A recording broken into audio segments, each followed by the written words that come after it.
group representing 175 fishermen in this province has gone to court now in an effort to stop a plan to test giant turbines in the Bay of Fundy.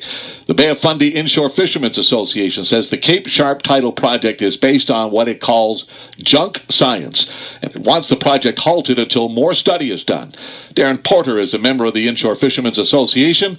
We've got him on the phone with us here this morning. Darren, good morning to you. How you doing today, Rick? I'm doing great. How are you doing this morning? Not too bad, bud. Good. Tell me about the court case here. What's your argument, basically, other than it's junk science? Well, of course, you know, as from before, that I'm not a part of that association.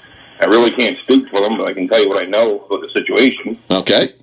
It's basically, they basically been fooled, of course.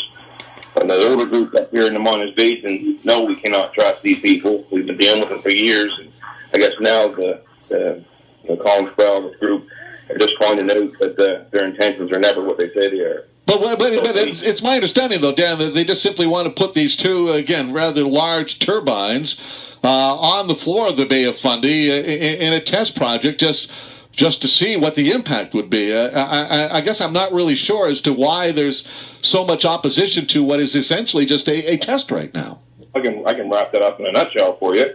And that, you can agree with their statement. They got to have them in the water to see the effects, but they also have to have the monitoring equipment in the water at the same time to see the effects, right?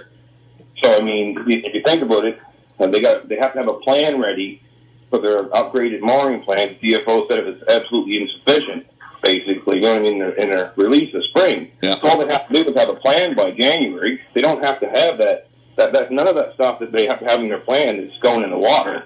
So just the turbines are going in the water, not the equipment to monitor, the effects of them. And it's my understanding as well that, Cape Sharp Tidal has put this project on hold while it consults, I guess, with the fishermen and residents in the area. Are they not doing that? No, I mean, they come out to one meeting for introduction in Gaspereau Valley, which never got really publicized properly. And that group right there, they have the only existing model that possibly could see any effects at all. They've ignored them after years of requests. I mean, if you want to call that consultation, about introductions, and they promised extra meetings, but we're not getting those meetings. There's no second meeting. We had 2 hours of introductions, and that's as far as we gone. Consultation with Collins group down there may be more adept, I guess, but at the same time, that seems to be falling apart pretty quickly. They basically were forcing that group to come up with a plan of what they should do, these turbine companies should do to fix the baseline problems, which really is absurd. And by doing so, if they do come up with a plan, they're just going to say the fishermen endorse this deployment, and it's like that. It's really unfair to that group to be put in a position where they're supposed to be coming up with a plan for these companies that had 10 years to do their own plan. What's your specific concern in regards to these turbines? What is it that you're worried about, Darren?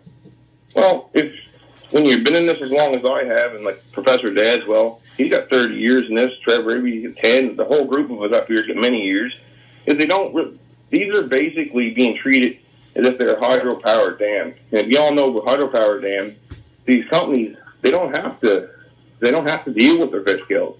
At the end of the day, it's the fishery that deals with them, right? So, for example, Minus Energy, which is one of the groups that work out there, put in their dams in the 1920s, and still they don't have fish ladders up those dams. I mean, 100 years later. I mean, the ones that got affected was the fisheries.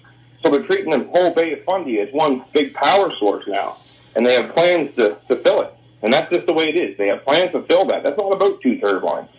They have plans to fill this Bay of Fundy, and the minister last week at a meeting with the Alliance of Fishermen and Allies up in the Mona's Basin, which never got published neither, she told us right to our face, the resources evolve. When we expressed our concerns to her, we brought our scientists in, like Professor Dadswell and then another professor up there, and all the fishermen groups come together, and we spoke to her. And her answer to our concerns was, the resources evolve. So basically now we've got a dumping ground for Alton gas. We got Mona's Basin rare earth minerals getting ready to be extracted. We have a port in St. John for traffic to get rid of the tar sands. You get the Bay of Fundy as a power source. So it's no longer seen as fishing. It's seen as power source and to be exploited by big companies. But the tidal power in the Bay of Fundy is certainly, again, something that could, again, get us off, fossil fuels. Oh, most definitely, but use technology that will be innovative and coexist with the fisheries. Don't use this ancient axial flow hydraulic technology that is known to kill. This stuff is known to kill. We have the formulas all done. This stuff, and we've seen these things kill. I mean, the mitigation measures that they've put in place in the forest site really, I wish the media would pick up on this stuff. They use examples from overseas where they don't kill. Well, they actually shut their turbines off if the seal comes close to them. Here, the mitigation measure recommended in 2012 for whales was to build your turbine strong enough so that the whale impacts won't hurt your turbine. That's insane, right? Honestly, other countries turn their turbines off. We just build our turbines big enough to kill them. Well, there is technology out there, though, and since this whole debate fired up in the last number of months, there's been a couple of companies that have suggested that they've got the technology that would avoid this kind of fish kill that you refer to. Well, I hope they bring it to the table, to be honest with you. Why not? In all honesty, if there's technology out there, why not? Why not? If we can coexist, why not? The thing is, there's no plan for coexisting here. There's no plan for coexisting.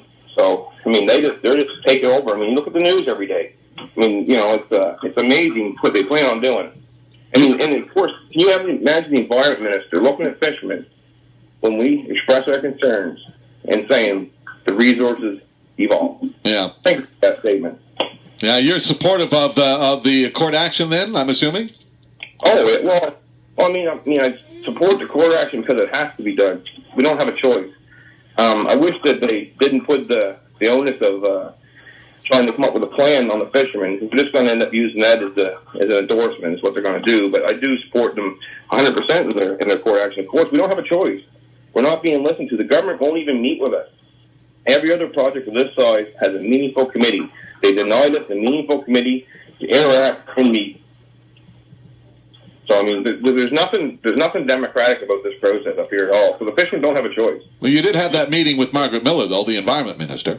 Yes, behind closed doors. We finally got a meeting after 10 years behind closed doors, and basically we had an hour. And that's what we got.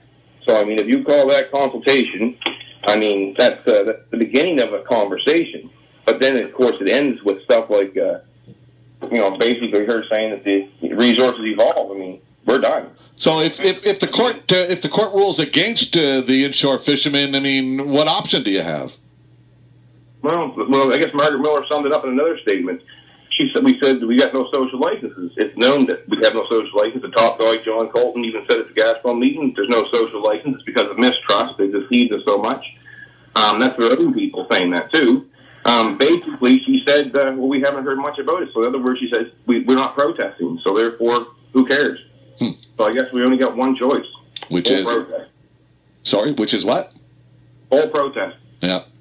Well, we'll watch with interest to see what the court decides, Darren, and I'm sure we'll be talking about this again sometime in the not-too-distant future, sir. All right, thanks, bud. I appreciate it. Thanks very much. Darren Porter is his name. He's a weir fisherman from the Bramber area.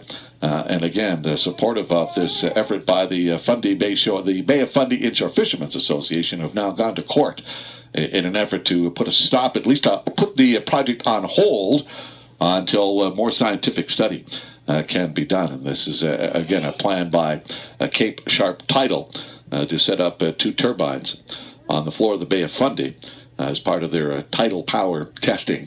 9:58 is our time.